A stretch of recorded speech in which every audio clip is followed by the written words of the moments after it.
Hello dear student, स्वागत है आपका समर्पण एकपाल में। अभी हम लोग पढ़ेंगे हिसाब के नियम पर आधारित प्रश्न। ये चित्र है भाई,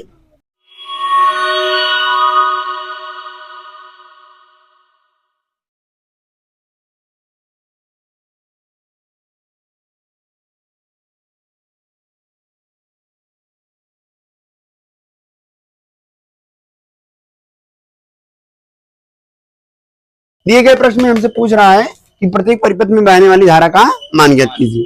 तो सपोज करिए ये इसमें जो धारा बह रही टोटल हम मान ले रहे हैं आई। ये धारा यहाँ पर भी कितनी होगी आई, और इस पॉइंट पर भी धारा कौन सी होगी आई। इस परिपथ में जो धारा बह रही है मान लीजिए ये धारा कौन सी है I2, तो यही धारा यहां भी बहेगी क्योंकि ये दोनों सीरीज में है। तो यहां भी धारा कौन सी होगी I2, यहां कौन सी धारा होगी I2। अब ध्यान से देखिएगा, यहां से आने वाली धारा कितनी है I, ये I2, इस वाली धारा को मान लीजिए I1। ठीक है, प्रत्येक परिपथ में धारा दिखा दिया। यहां से लेके यहां तक ये पूरा श्रेणी क्रम में जुड़ा है, तो श्रेणी क्रम में धारा का मान समान होता है। पहला समझ में आया नहीं। दूसरा, ये यहां से लेके यहां तक श्रेणी क्रम में जुड़ा है, तो इसमें बहने वाली धारा का मान भी सेम होगा। मान लीजिए धारा हमने क्या ले लिया है आई, तो ये पूरी धारा यहाँ पर आई रहेगी। अब यहाँ पे जो धारा है, यहाँ पर धारा, तो ये आने वाली धारा है और ये, तो आने वाली धारा कौन सी है आई, जाने वाली धारा कौन सी है I2। इसमें धारा नहीं था तो हमने मान लिया इस धारा का नाम क्या है I1। समझ में आया। अब मुझे प्रत्येक परिपथ में मतलब मुझे I1, I2 और I का मान ज्ञात करना है। तो इस बिंदु पर यहां नाम ले लो। पहले शुरुआत कहां से करें, वहीं से करें क्या? बोलो, बनाया हो फिगर कि नहीं? तुम लोग बनाए हो तो शुरुआत यहां से हुई है। तो A B C और यहां पर क्या लेंगे D। तो हम सबसे पहले बिंदु C पर बात करेंगे। बिंदु C पर हम किरचॉफ का पहला नियम लगाएंगे। किरचॉफ का पहला नियम क्या होता है? किसी संधि पर आने वाली समस्त धाराओं का बीजगणितीय योग शून्य होता है। तो लिखेंगे किरचॉफ के प्रथम नियम से बिंदु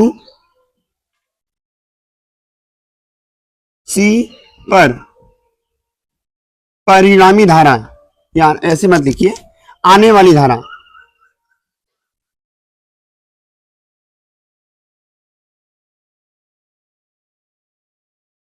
बराबर जाने वाली धारा। यही तो किरचॉफ का पहला नियम है। तो बताइए आने वाली धारा कितनी है I, और जाने वाली धाराएं कौन कौन सी है सर? एक तो I2 है, एक I1 है। तो I1 plus I2। I hope समझ में आया होगा इतना। बोलो, कोई डाउट है? नहीं ना। Equation first. अब हम बंद रूप ले लेंगे। देखिए A B C A, तो A B C A clockwise चल रहे हैं कि एंटी क्लॉकवाइज? हम ऐसे चल रहे हैं। बताइए, घड़ी ऐसे चलती है तो क्लॉकवाइज हो गया। और इसमें आप चाहे क्लॉकवाइज चलिए चाहे एंटी क्लॉकवाइज, ये आप पर डिपेंड करता है। तो कैसे ले लें हम? धारा की विपरीत दिशा में ले लेते हैं, ऐसे चलते हुए आते हैं, यानी एंटी क्लॉकवाइज चलते हैं इसमें। ठीक, तो यहां लिखेंगे बंद लूप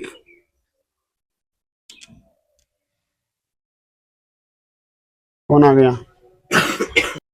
ठीक है, बढ़े आगे सुनो, इतना इतना क्लियर है। आगे देखो, अब लिखेंगे बंद लूप, नाम बताइएगा बंद loop A B C A में KVL किरचॉफ वोल्टेज लॉ लगाने पर। तो हिंदी में उसको कैसे लिखेंगे? ऐसे ही बोलते हैं KVL। ठीक है, तो अगर यहां लगाएंगे तो सबसे पहले देखिए A से किधर की ओर जाना है मुझे B, और फिर B से किधर जाना है C, और C से किधर जाना है A। नेहा सावधानी में हटी, दुर्घटना घटी। तो सबसे पहले A से B की ओर जाएंगे। तो A से B की ओर जाने पर प्रतिरोध विभवांतर V का वैल्यू कैसे लिखते हैं? I into R। क्या हुआ जी? दिखाना हो आगे, तुम लोग पीछे बैठ जाओ भाई। अरे इधर खसक जाओ। नहीं, थोड़ा खिसक के बेंची खसका लो, बात खत्म करो। ठीक, अब सुनो, बंद लूप ए में केवीएल लगाया है मैंने। ठीक, सुनो, तो यहां पे क्या आएगा, V बराबर क्या होता है, I इंटू आर। यहां लिख देता हूं, V बराबर होता है I इंटू आर। ध्यान ये रखना है कि धारा की दिशा में विभवांतर ऋणात्मक होगा और विपरीत दिशा में धनात्मक। तो बताइए, A से B की ओर जाने पर हम धारा की दिशा में जा रहे हैं या विपरीत दिशा में? विपरीत दिशा में। तो यहां जो वैल्यू होगा विभवांतर का वह धनात्मक होगा। तो हम लिखेंगे धारा कितनी, इसमें प्रतिरोध कितना, 1, और धारा कितनी, I2।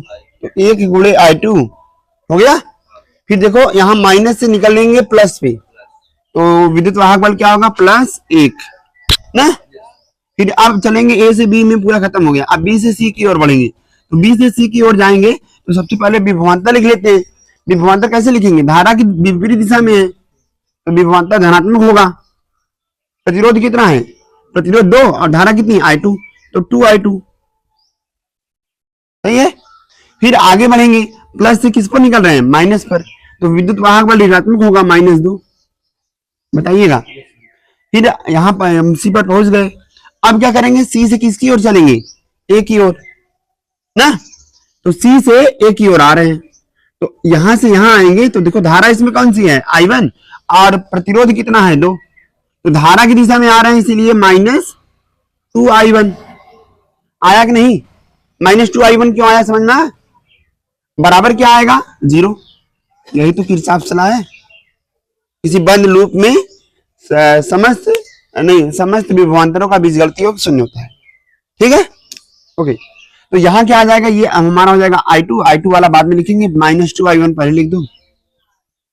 देखो ये 1I2 है और ये 2I2 है, मिलकर कितना हो जाएगा, 3I2, और एक में से 2 घटाएंगे तो -1, उधर जाके +1 हो जाएगा।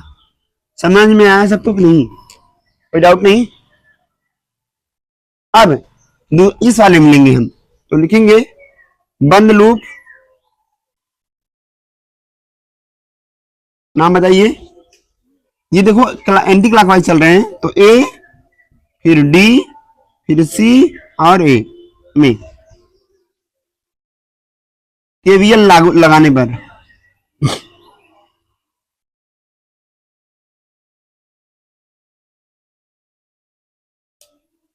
आओ, जब यहां पर केवीएल लगाएंगे तो सबसे पहले A से D की ओर जा रहे हैं हम, तो इसमें धारा कितनी है, I, और प्रतिरोध कितना है, 3, तो ये हो जाएगा 3I। ठीक, फिर हाँ धारा की दिशा में है ना, तो माइनस रहेगा ये। फिर यहाँ पे प्लस से किधर की ओर निकल रहे हैं, माइनस की ओर, सॉरी माइनस से किधर निकल रहे हैं, प्लस की ओर, तो विद्युत वाहक बल धनात्मक होगा। ठीक, फिर यहां से वापस आएंगे D से C की ओर, तो सबसे पहले हम क्या करें, धारा विभवांतर लिखेंगे, कितना है धारा, कितनी I, और प्रतिरोध कितना 1, तो 1 इंटू I। ठीक, अब बचा हमारे पास क्या, विद्युत वाहक बल प्लस से किधर निकल रहे हैं, माइनस पे, तो विभवांतर विद्युत वाहक बल कितना होगा, -1 बराबर, यहां हाँ धारा की दिशा में है तो ये माइनस रहेगा। ठीक, अब ध्यान देना, ये रहेगा हमारे पास, ये -1I और -3I मिलकर कितना हो जाएगा, प्लस, यहां पे देखिए 3 में से 1 घटाएंगे कितना आएगा, 2 बराबर। I का मान रख दीजिए, I बराबर क्या होता है, I1 प्लस, तो समीकरण 1 से I का मान रखने पर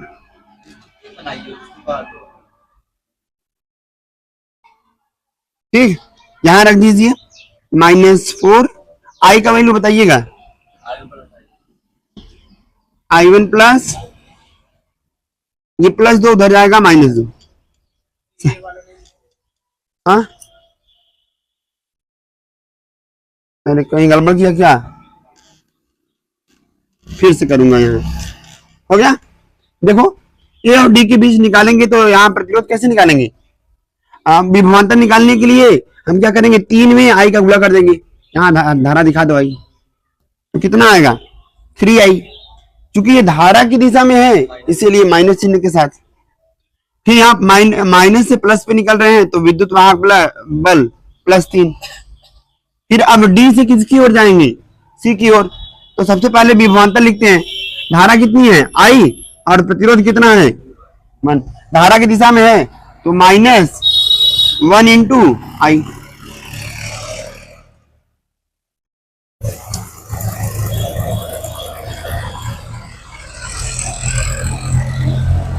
ठीक है, अब सुनिए जरा ध्यान से,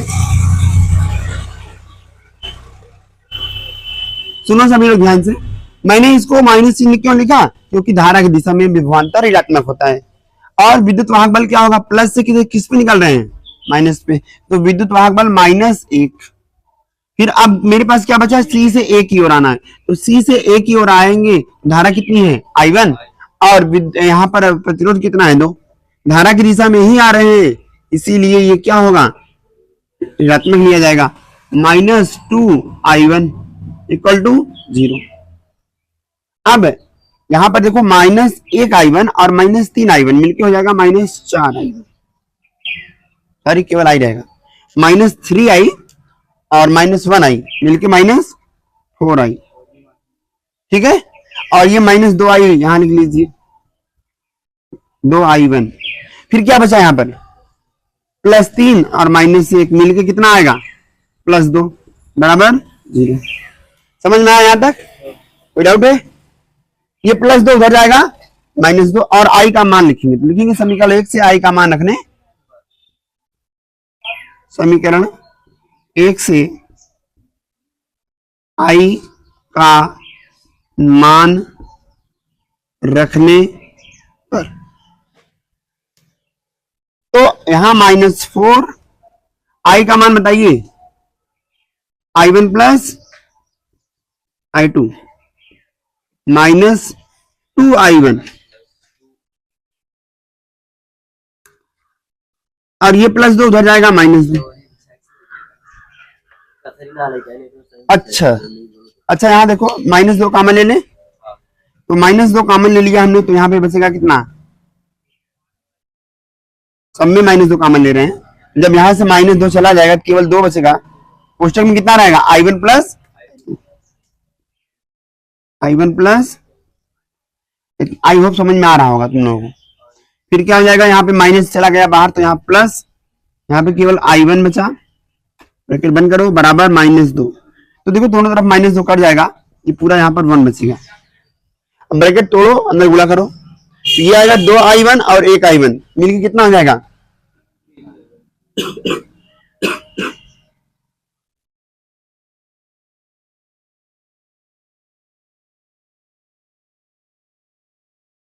ठीक है। चलो तो यहाँ पे आ गया हमारे पास 3I1, ध्यान देंगे सब लोग, 2I1 और 1I1, 3I1 हो गया। इसका इसमें मल्टीप्लाई करेंगे +2I1 बराबर कितना बचा भाई, 1।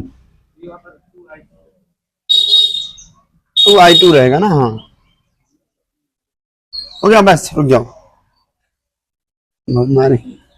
अच्छा ये देखो समीकरण नंबर 2, और ये कौन सा समीकरण रहा। अच्छा यहाँ बनाना चाहें आप तो बना सकते हैं, एक समीकरण नहीं रहने दो, यहाँ समीकरण बना सकते हैं, यहाँ समीकरण 3 कर लो। समीकरण 2 और समीकरण 3 में या तो I1 के गुणांक बराबर करिए, चाहे I2 के गुणांक बराबर करिए। क्या किसी के गुणांक बराबर हैं, नहीं है, तो आप क्या करेंगे, I1 के गुणांक को ही बराबर कर लीजिए। इसको बराबर करने के लिए इसमें इस पूरे समीकरण में 2 का और इस पूरे समीकरण में 3 का गुणा कर देंगे ना, इसको बोलते हैं विलोपन विधि। क्या बोलते हैं, तो लिखेंगे समीकरण 2 में 3 से और समीकरण 3 में 2 से गुणा करने, लिख लो समीकरण 2 में 3 से तथा समीकरण 3 में 2 से गुणा करके, जोड़ दो या घटा दो, माइनस चिन्ह है ना, तो जोड़ने पर दोनों का चिन्ह विपरीत है इसीलिए जोड़ रहे हैं। ठीक है, चलो इस पूरे में आप 3 का गुणा करके बताइए। पीछे से यहाँ क्या था, कितना आएगा, -6i1 plus 9i2 equal to 3। सही है, उस वाले समीकरण में 2 से गुणा करना है तो इसमें 2 से गुणा करिए, 6 हो जाएगा, बोलो 6i1 plus 4i2 equal to 2। जोड़ रहे हैं तो ऐसे रहने दीजिए, चिन्ह नहीं बदलेगा। ये माइनस ये प्लस कैंसिल हो जाएगा। 9 प्लस 4 13i2 इक्वल टू कितना आएगा, 5। यहां से i2 का वैल्यू आ जाएगा 5/13। समझ में आया, नहीं आया, एम्पियर। ये i1 का वैल्यू आ गया। अब सॉरी i2 का वैल्यू आ गया। i2 का मान समीकरण 2 में रखने पर i2 का मान समीकरण 2 में रखने, तो रख दीजिए समीकरण 2 में -2i1 प्लस 3। देखिए i2 का वैल्यू कितना है, 5/13 इक्वल टू 1। अच्छा ये प्लस है, उधर जाएगा माइनस हो जाएगा, तो 2i1 बराबर 1 माइनस ये 5 दिया ही 15 बटे कितना हो गया, ये -2i1 बराबर, इसको सॉल्व कर लीजिए, इसका -2 एक चीज बताइए, दोनों तरफ -2 कैंसिल हो जाएगा, तो i1 बराबर कितना हो गया, 1/13। अब i1 और i2 का मान समीकरण 1 में रख दीजिए। लिखेंगे समीकरण 1 में i बराबर क्या हो जाएगा, i1 प्लस i2। आप i1 का वैल्यू बोलिए 1/13 और i2 का वैल्यू बोलिए 5/13। इसको सॉल्व करेंगे तो i बराबर 6/13 एम्पियर। समझ में आया कि नहीं, बोलो भाई।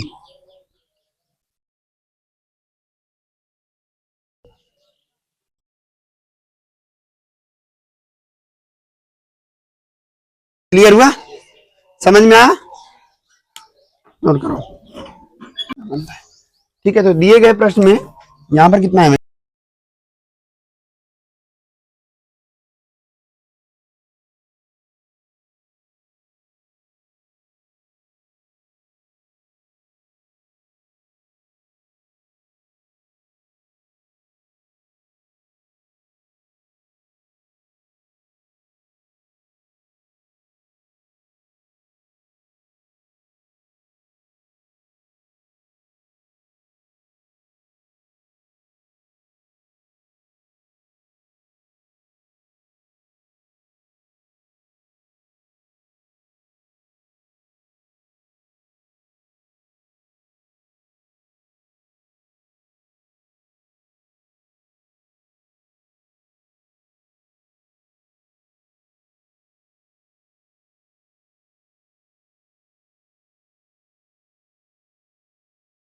बोले। तो देखिए भाई, दिए गए चित्र में मुझे क्या करना है, प्रत्येक परिपथ के बीच धारा आई का ही वैल्यू निकालना है सभी पर। इसमें कौन सी धारा है, इसमें कौन सी, इसमें कौन सी, कितने सेल है यहाँ पर, 2 सेल। तो मान लो इस वाले सेल में जो धारा बह रही है वह i1 है, कौन सी, और इस वाले सेल में जो धारा बह रही है वह क्या है,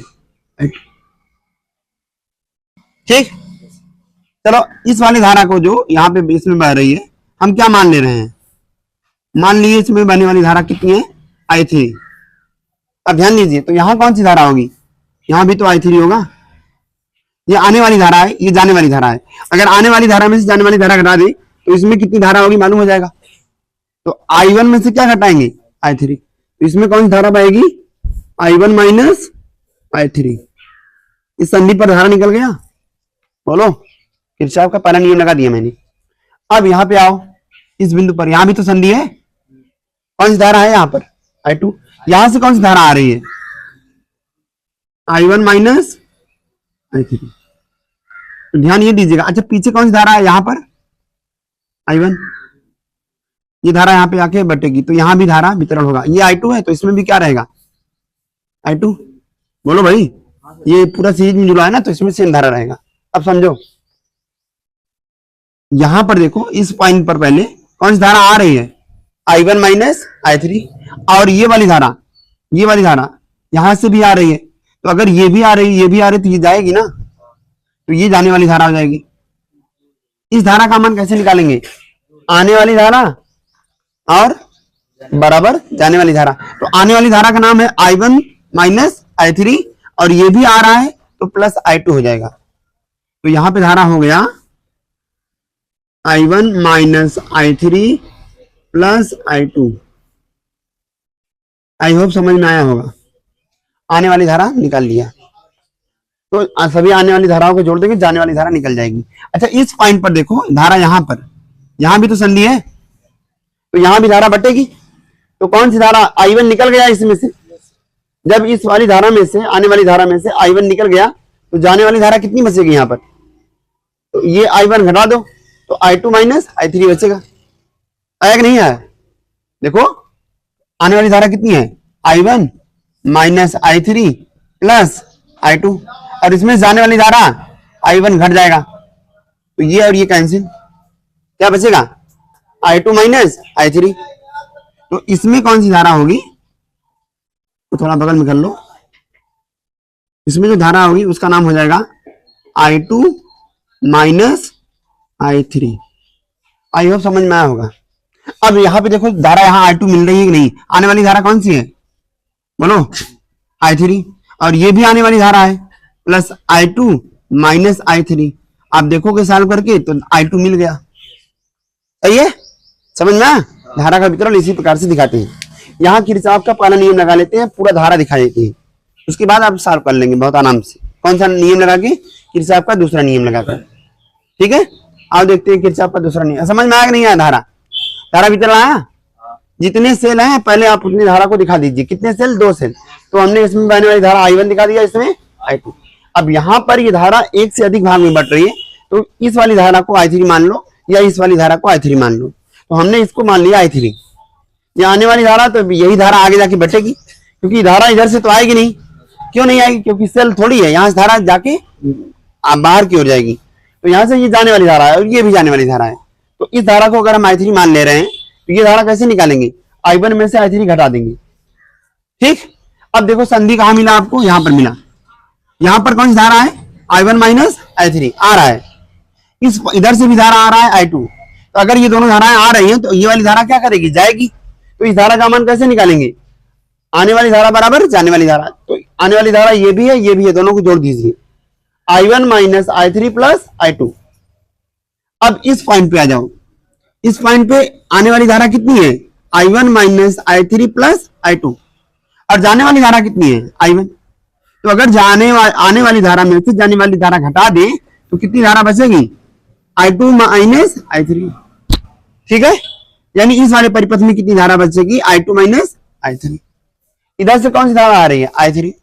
इस पॉइंट पर भी धारा बटेगी, क्योंकि यहाँ पर संधि है। तो इस संधि पर आने वाली धारा कौन सी है, I2 माइनस I3, और आने वाली धारा कौन सी है, I3। दोनों को जोड़ दो, तो दोनों को हमने जोड़ दिया, तो कौन सी धारा बचेगी, I2। देखो ये धारा आगे जा रही है, और यही धारा यहाँ भी है।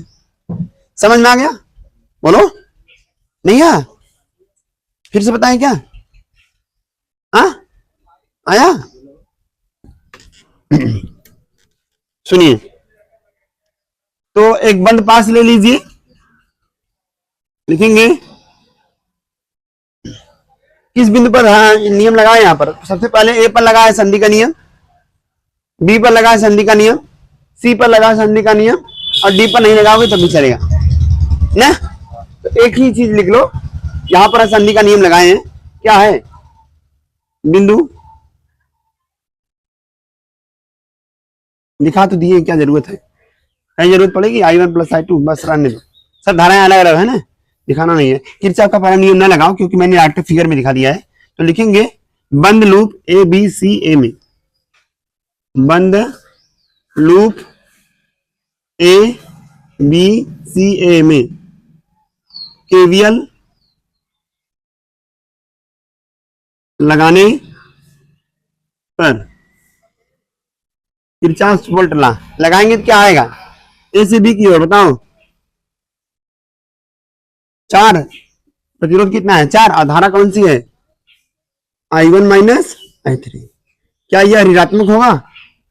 क्योंकि धारा की दिशा में जा रहे हैं तो माइनस चिन्ह के साथ। फिर यहां से यहां पहुंच गए बिना किसी बाधा के। अब बी से किधर की ओर आएंगे? सी की ओर। तो ये धारा की दिशा में चल रहा है तो ये भी ऋणात्मक होगा, तो -2। और धारा कितनी है भाई? I1 plus I1 minus I3 plus I2। ठीक है, ए से बी हो गया, बी से सी हो गया। अब सी से ए की ओर आएंगे, तो सी से ए की ओर आएंगे, देखो विपरीत दिशा में, धारा की दिशा में चल रहे हैं, धारा की दिशा में चल रहे हैं तो माइनस चिन्ह के साथ निकालेंगे विभवांतर। कितना है यहाँ पर विभवांतर? 1 गुणे I1। अच्छा, यहां पर बैटरी है, यानी इसका विद्युत वाहक बल होगा प्लस से किधर, माइनस से किधर निकल रहे हैं? प्लस पे। तो यहाँ पे प्लस चिन्ह के साथ लिखेंगे +10 बराबर, समझ में आया? ब्रैकेट ओपन करो, -4I1 plus 4I3 -2I1 plus 2I3 -2I2 minus I1 plus 10।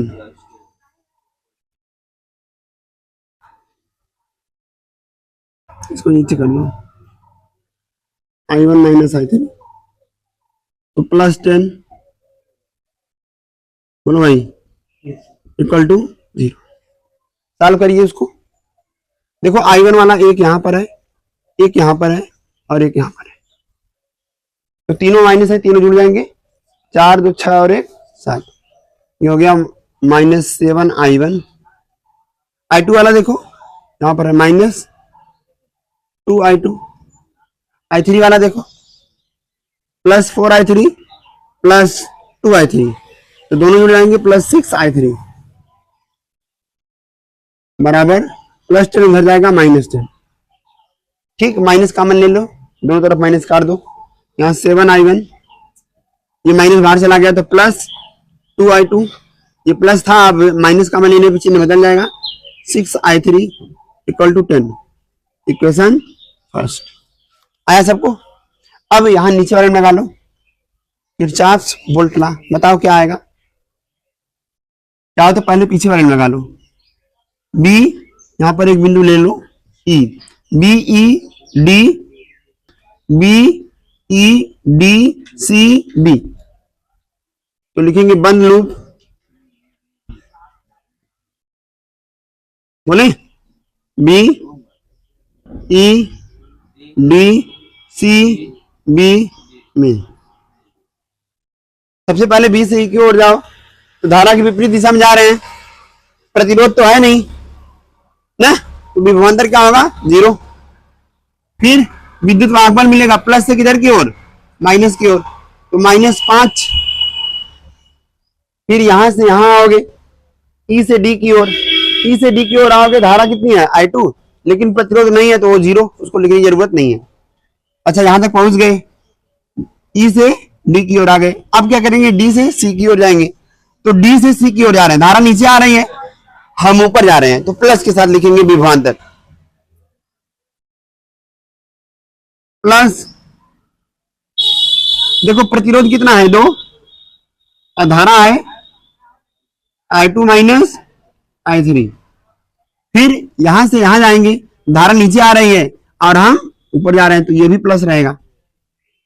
प्रतिरोध कितना? 2, और धारा कौन सी है इसमें? I1 minus I3 plus I2। पूरा हो गया है लोग, बराबर जी। सॉल्व कर लो इसको, ये -5 उधर जाएगा +5, यहां पे गुणा करो, 2I2 minus 2I3 plus 2I1 plus 2I2 कर लो, ये इसमें -2I3 इक्वल टू, अब देखो I1 वाला कहाँ है? यहाँ, तो 2I1। फिर I2 वाला देखो, एक यहां पर है, यहाँ पर, तो प्लस 4i2, i3 वाला यहां पर है, एक यहां पर है, तो -4i इक्वल टू 5। समझ में आया?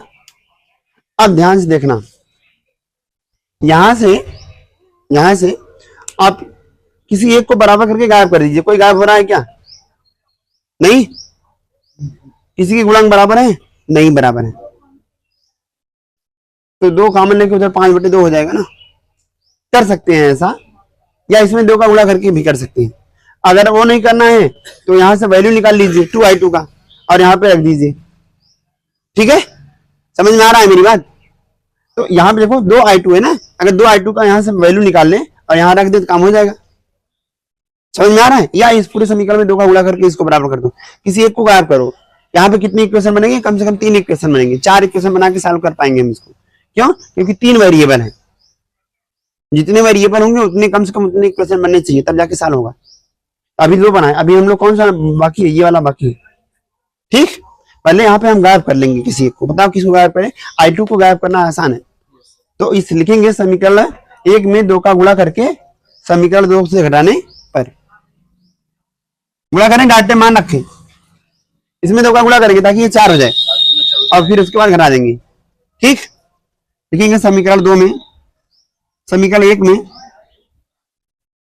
2 से गुणा करके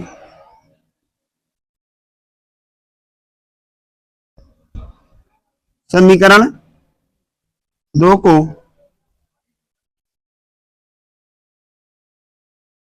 घटाने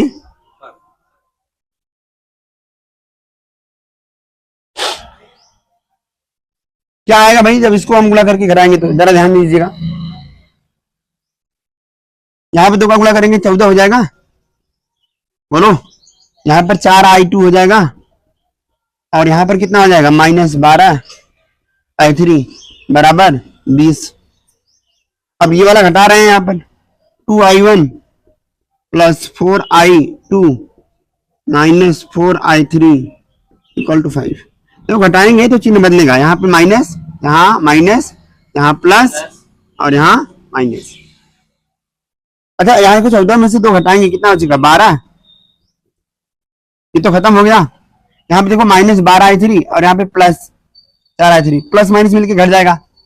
इस चिन्ह से मतलब नहीं है। अब माइनस देखो प्लस देखो, घटेगा ना। तो 12 में से 4 गया 8, -8 रहेगा i3। माइनस क्यों? क्योंकि चिन्ह बड़ी संख्या का। बराबर क्या बचा? बोलो। हाँ, ठीक है, समीकरण कौन सा बनेगा? 3। ठीक, अब वापस आ जाओ इस लूप में, ए सी डी और ए में। चाहो तो एंटी क्लॉकवाइज भी चल सकते हो। कैसे चले? ए डी सी ए में ऐसे भी चल सकते हो, जैसे तुम लोग चाहो। किसे किधर चले, क्लॉकवाइज एंटी क्लॉकवाइज? बोलो। लूप बंद नहीं लिखोगे तभी ए, चलो सी, फिर डी और केवीएल लगाने। तो आ जाओ, सबसे पहले ए से हम सी की ओर चल रहे हैं। धारा कितनी है? i1 और प्रतिरोध कितना है भाई? 1। तो 1 गुणे i1 हो गया। विद्युत वाहक बल देखो प्लस से माइनस पे निकल रहे हैं, तो -10। सही है। फिर अब क्या हो गया? ए से सी हो गया, अब सी से किधर की ओर? डी। तो धारा कितनी है इसमें? प्रतिरोध 2 है, धारा की दिशा में जा रहे हैं ना, तो माइनस के साथ लिखेंगे -2 और धारा है i2 माइनस i3। ठीक है, अब डी से ए की ओर चलेंगे, तो धारा कितनी है? देखो धारा के विपरीत दिशा में चल रहे हैं, तो प्लस चिन्ह के साथ लिखेंगे विभवांतर 4i3। पहुंच गए वापस? ठीक, अब इसको सॉल्व करो। यहां रहेगा i1, ये माइनस से उधर जाएगा +10, यहां अंदर गुणा करो, ये -2i माइनस और minus 2i3 plus 4i3 equal to 10। सही है। अब देखिए इसको लिख लीजिए, ये I2 वाला सिंगल है तो इसको भी उतार लीजिए। ये देखो I3 वाला डबल है, इसको जोड़े, दोनों प्लस है। ठीक, यहां तक आया। अब मुझे ये बताइए, इसको बना लीजिए समीकरण कौन सा, कोई भी बना लो और इससे तुलना करो। देखो इसमें इसके गुणांक बराबर हैं या इसके गुणांक बराबर हैं या यहाँ पे गुणांक बराबर हैं, कहीं तो बराबर होने चाहिए।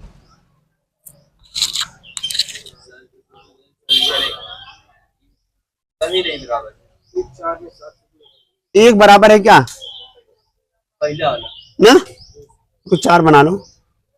समीकरण 1 और समीकरण 4 को जोड़ेंगे घटाएंगे, ये माइनस है ये प्लस है, विपरीत चिन्ह जोड़ देते हैं। तो लिखेंगे समीकरण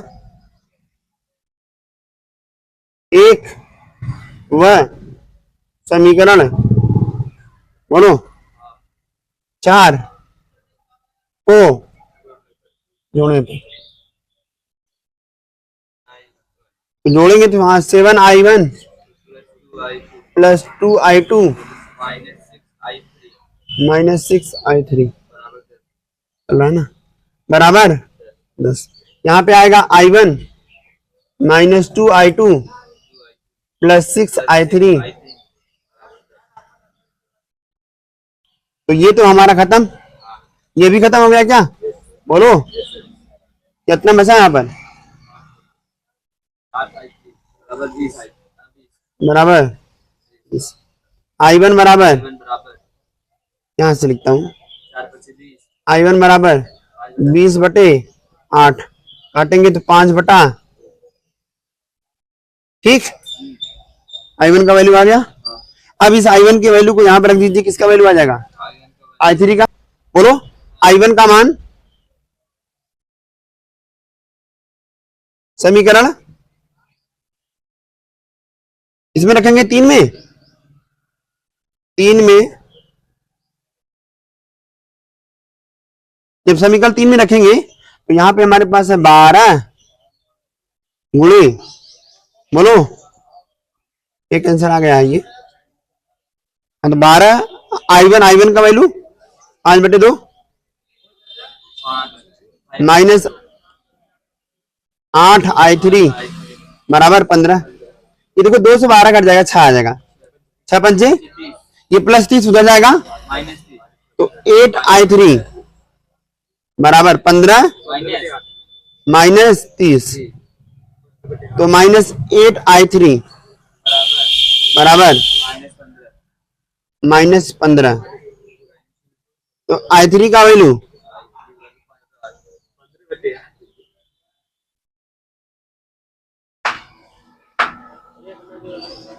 आया भाई। अब बचा किसका वैल्यू है, I2 का। अब लिख लो I1 और I3 का मान समीकरण 4 में रखने पर, यहां कर दूं, जगह कम पड़ रही है मुझे।